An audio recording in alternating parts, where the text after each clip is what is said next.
بسم اللہ الرحمن الرحیم۔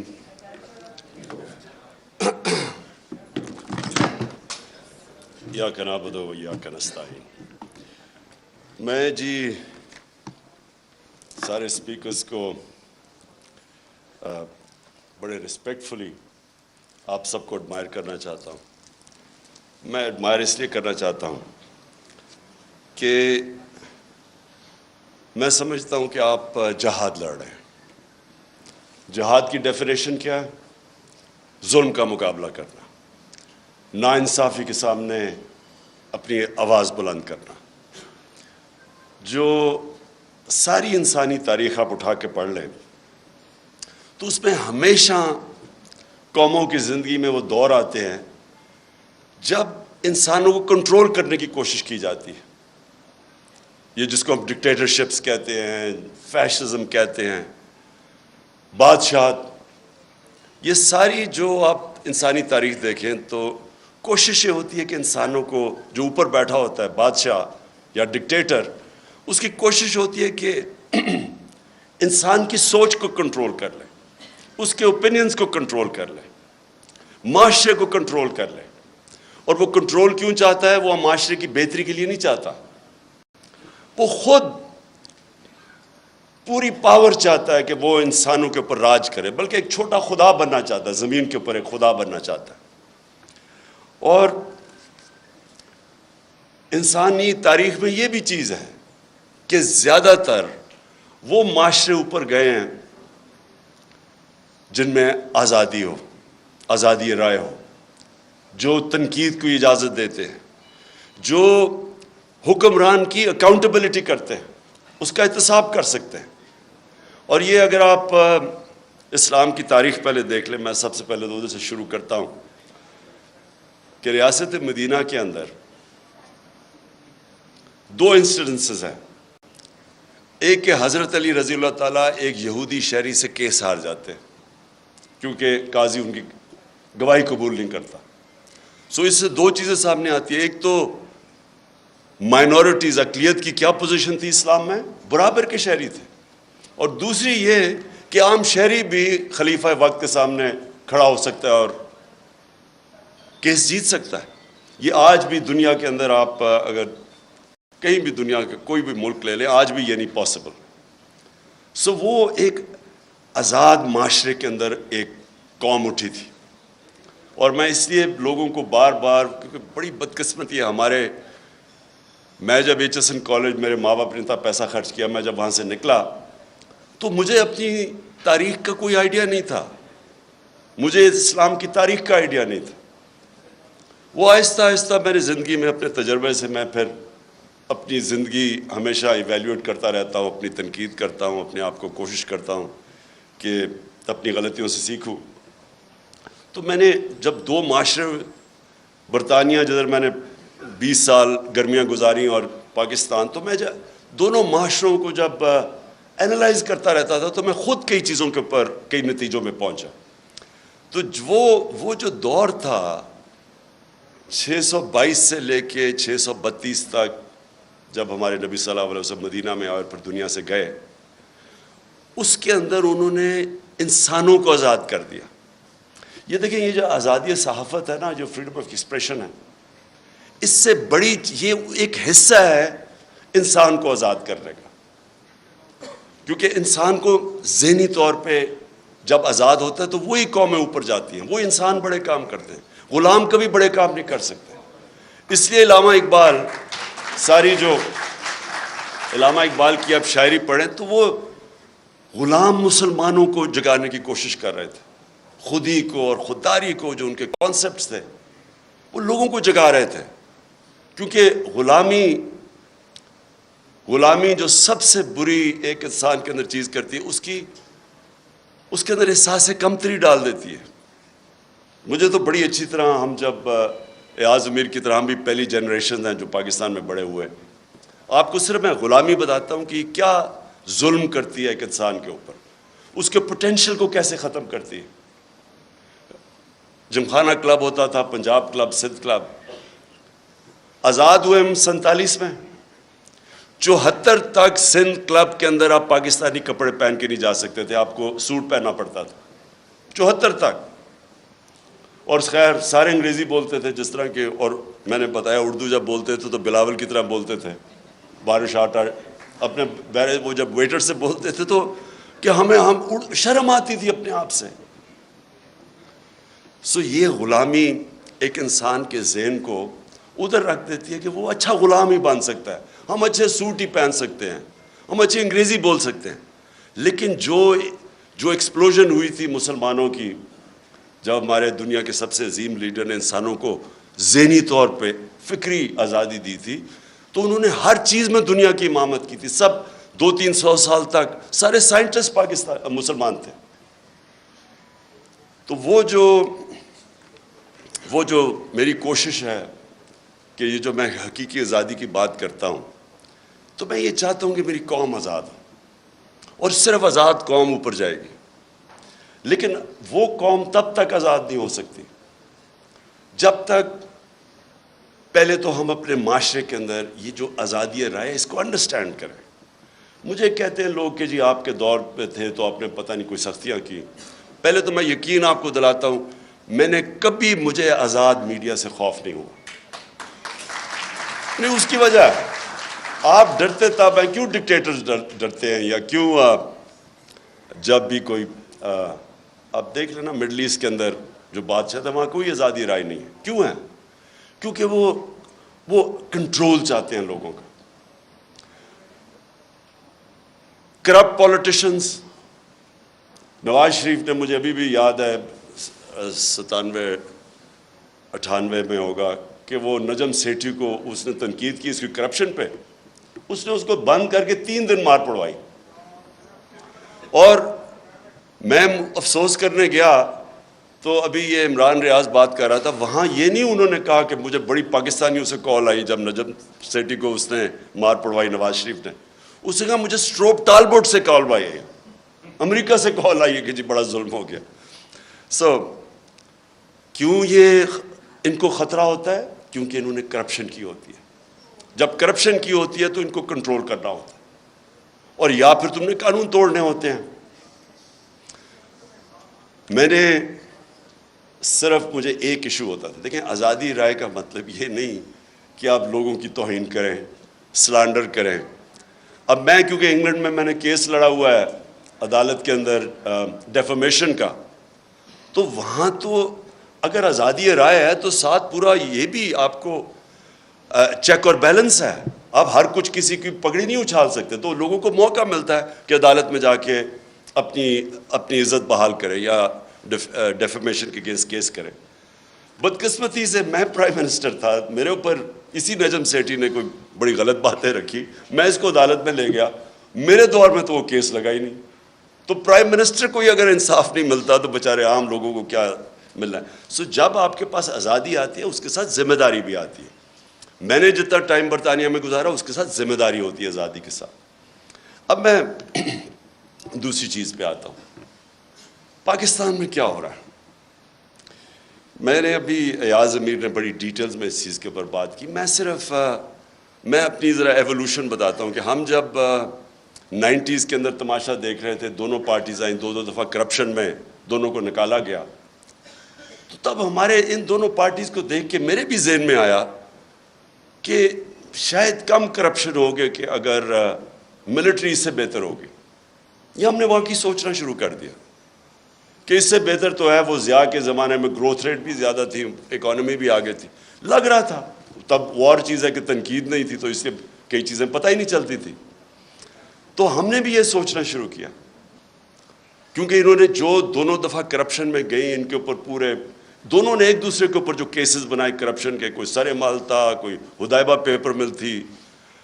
مجھے یاد ہے فاروق لغاری جب وہ کیئر ٹیکر گورنمنٹ آئی 96 میں, تو انہوں نے مجھے پوری فائلیں دی کہ بے نظیر اور زرداری نے $1.5 ارب ملک سے نکالا ہے. میں اب بات کر رہا ہوں 96 کی, اور نواز شریف نے بھی $1.5 بلین ملک سے باہر نکالا.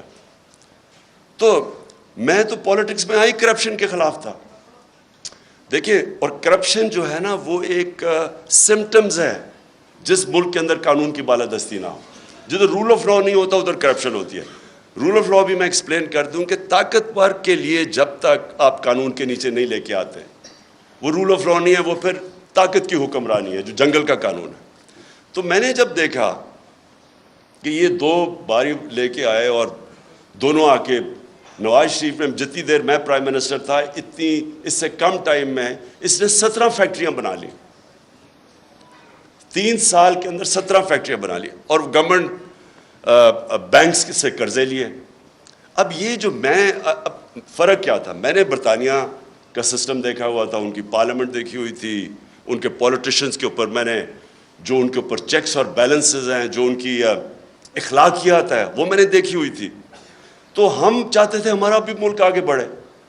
انہوں نے آتے ساتھ ہی دونوں پارٹیز نے مل کے سب لگ گئے پیسہ بنانے کے لیے.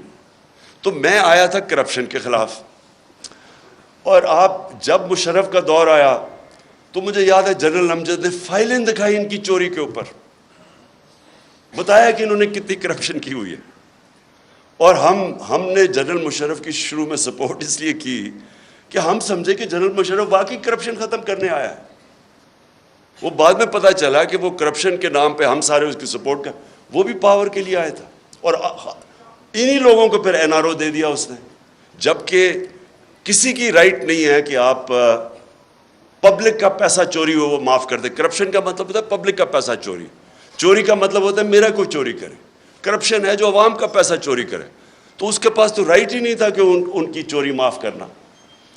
بہرحال اس کے بعد یہ دو آیا اور انہوں نے جو 10 سال میں کیا. اب جو مجھے چیز سب سے جس پوائنٹ پہ میں آ رہا ہوں, میں ہمیشہ سمجھتا رہا کہ جو ہماری اسٹیبلشمنٹ ہے اس کو زیادہ ملک کی فکر ہوگی اور وہ اس چیز کو ہونے نہیں دیں گے. وہ جب دیکھتے ہیں چوری تو وہ اس کے اوپر ایکٹ کریں گے. کیونکہ مجھے تھرو آؤٹ جب میں یہ سٹرگل کر رہا تھا تو مجھے اسٹیبلشمنٹ کی طرف سے کئی دفعہ مجھے آئی ایس آئی نے مجھے بتاتے تھے ان کی چوری کے, یہ جی فلانے انہوں نے اتنی چوری کی. یہ بھی جو دور تھا ان کا 2008 سے لے کے, تب بھی مجھے وہ مٹیریل جی اسے اتنا چوری کر لیا, وہ چائنا جا کے تو اتنی کک بیکس لے لی. یہ مجھے بتایا کرتے تھے کہ وہ جی اس کا حمزہ یہ سلمان شہباز یہ وہ چائنا پہنچا تو تھا کک بیکس لینے کے لیے کانٹریکٹس کے اوپر. یہ ساری ان سے مجھے انفارمیشن آئی تھی. اور جب میں پھر پرائم منسٹر بنا تو سارے کیسز سب کو پتا تھا کہ ان کے کیسز کون سے ہیں, اور بدقسمتی سے جو نیب تھی وہ ہمارے کنٹرول میں ہی نہیں تھی. تو مجھے تب بھی سمجھنا ہے کہ کیسز سارے میچور ہیں, کیوں نہیں پکڑے جا رہے ہیں. تو بعد میں پتہ چلا کسی کا شفقت کا ہاتھ تھا, وہ کبھی ایکسیلیٹر دبا دیتے تھے پھر کبھی واپس آ جاتا تھا. ہم جناب دیکھ رہے ہیں تماشا, گالیاں ہمیں پڑ رہی ہیں کہ جی آپ نے وہ کسی کو نیب میں لے کے جاتے تھے تو مجھے گالیاں نکال کے اندر جاتے ہوئے بھی باہر نکلتے ہوئے بھی. لیکن ہمارا ہاتھ میں, میرے ہاتھ میں نیب کدھر تھی. میں تو کہا اگر میرے ہاتھ میں نیب ہوتی تو یہ بڑے آرام سے کم از کم 15-20 لوگوں سے ہم اربوں روپیہ نکال لیتے ان کو جیلوں میں ڈال کے. اچھا اب جناب یہ اپریل میں جو ہوا, میں جو میرے ذہن میں جو شوق ہے, چلیں ہم یہ نہیں کسی کو اکیوز کرتے کہ وہ ایک سازش کا حصہ تھی, لیکن میں یہ سوال پوچھتا ہوں اسٹیبلشمنٹ سے کہ آپ نے ان لوگوں کو کیسے ہمارے ملک کے اوپر مسلط ہونے دیا, جبکہ آپ خود ہی بتاتے تھے کہ ان کی کتنی چوری ہے. اس کا تو یہ مطلب کہ چوری آپ کے لیے بری چیز نہیں ہے.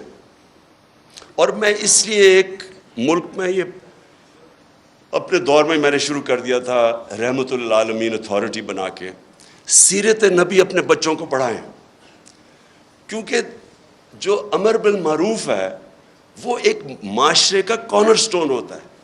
ایک معاشرہ جب اچھائی کے ساتھ کھڑا ہوتا ہے اور برائی کے خلاف کھڑا ہوتا ہے تو معاشرہ فائٹ کرتا ہے برائی, کرپشن کو معاشرہ فائٹ کرتا ہے. لیکن جب آپ برائی کو برائی نہ سمجھیں, کرپشن بری چیز ہی نہیں ہے, چوری بری چیز نہیں ہے, تو محنت کون کرے گا آپ کے معاشرے میں؟ اگر آپ نے معاشرہ اپنا تباہ کرنا ہے, آپ کو کوئی ایٹم بم پھینکنے کی ضرورت نہیں ہے, صرف اخلاقیات ختم کر دیں, اچھے برے کی تمیز ختم کر دیں. مولانا رومی کی بڑی فیمس سینگ ہے, اب کسی نے پوچھا مولانا صاحب ایک قوم کیسے مرتی ہے, انہوں نے 2 درختوں کا بتایا, ایک بڑا خوشبودار اور ایک بڑا برا درخت.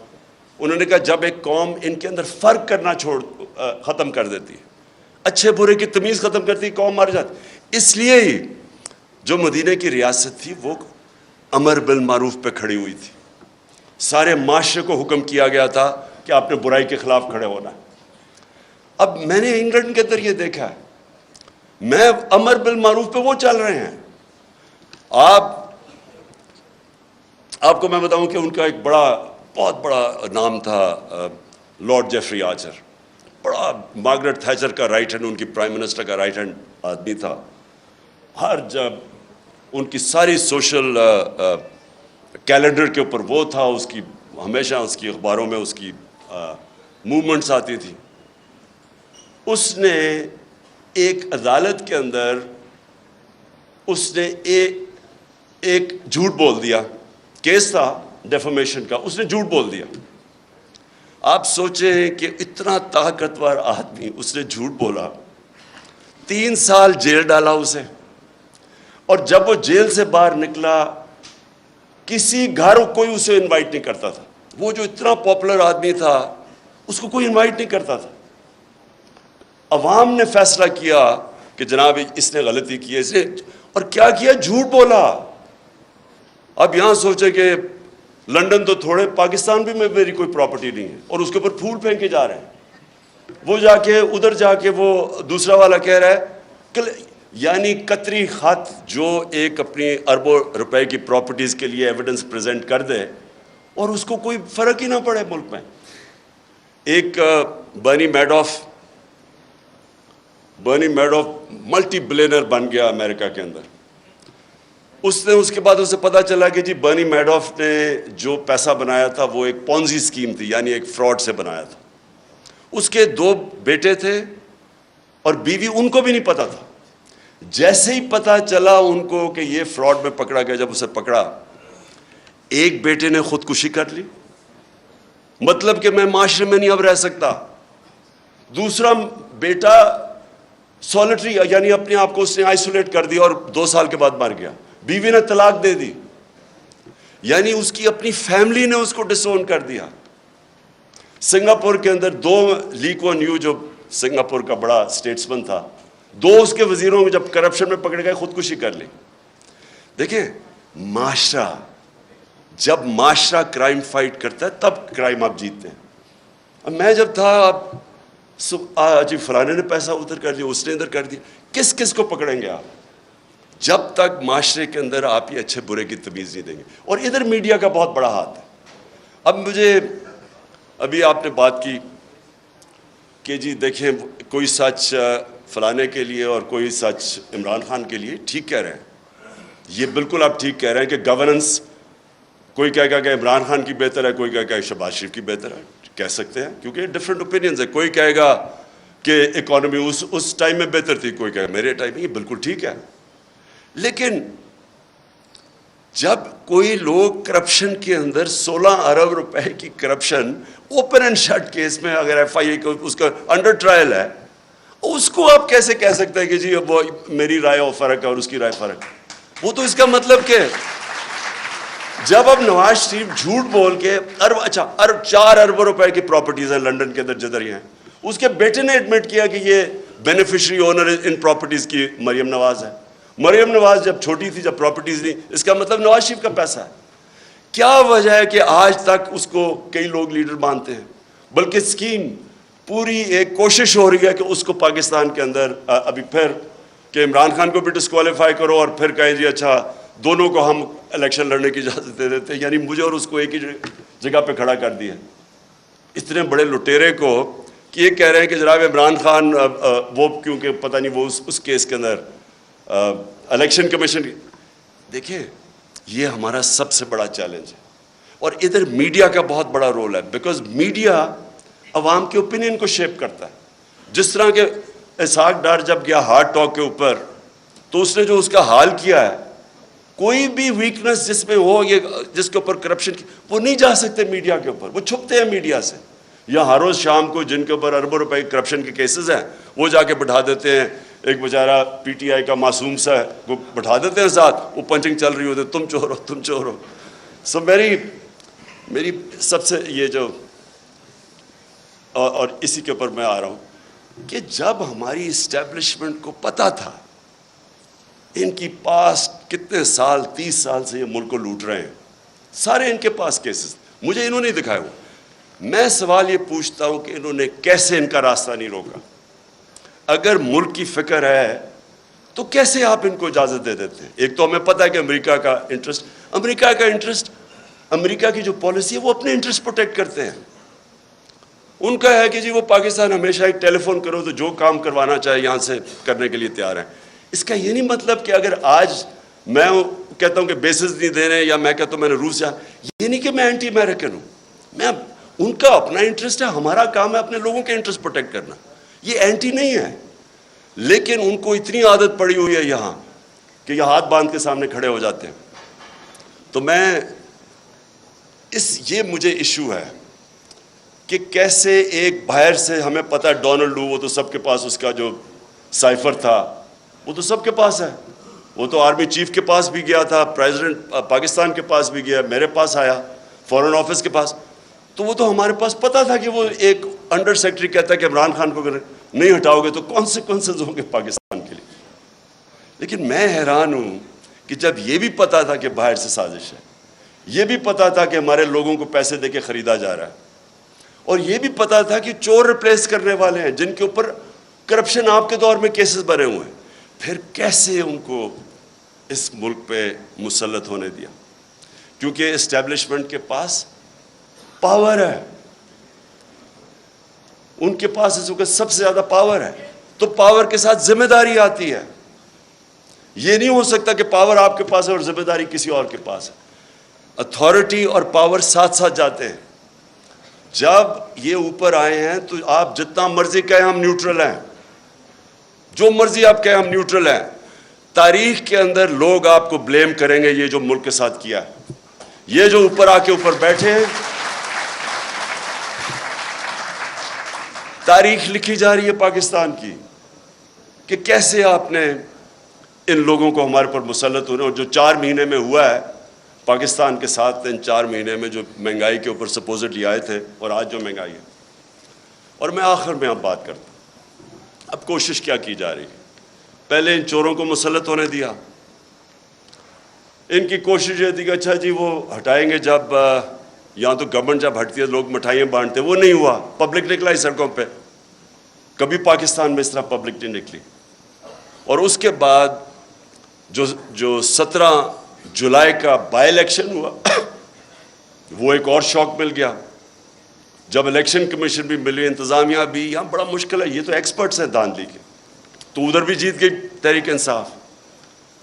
25 مئی کو انہوں نے جو ظلم کیا اس کی کوئی مثال نہیں ہے کہ پاکستان گھروں میں رات کے 3 بجے جا کے عورتیں بچے بات دیکھ رہے ہیں, ان کے اوپر جا کے ان کو ذلیل کیا. دیکھیں آدمی اپنے اوپر تو چلو وہ لے بھی لیتا ہے, لیکن عورتیں بچوں کے رات میں 3-4 لوگ گھر گھسا ہیں تو ان کے اوپر کیا گزری ہوگی. خوف پھیلایا گیا, اس کے باوجود پھر سے اٹھ گئے. اور اب کیا فیز ہے؟ یہ فیز ہے سائیکولوجیکلی اس ملک کو ایسا دبایا جائے کہ ہم بھیڑ بکریوں کی طرح یہ تسلیم کر لیں جو اوپر سیٹ اپ آیا ہوا ہے. اور اس کے لیے ہر حربہ استعمال کیا جا رہا ہے. سوشل میڈیا کے لوگوں کو جس طرح اٹھایا جاتا ہے, کئیوں کو اٹھا کے پھر جس نے کوئی فوج کے خلاف ٹویٹ کی ہو اسے کہتے ہیں, اسے پہلے اٹھا لیتے ہیں, پھر کہتے ہیں اچھا یہ نہیں کہ میرے سے معافی مانگو, کہو کہ یہ عمران خان نے کہا میرے ان کے خلاف ٹویٹ کروا.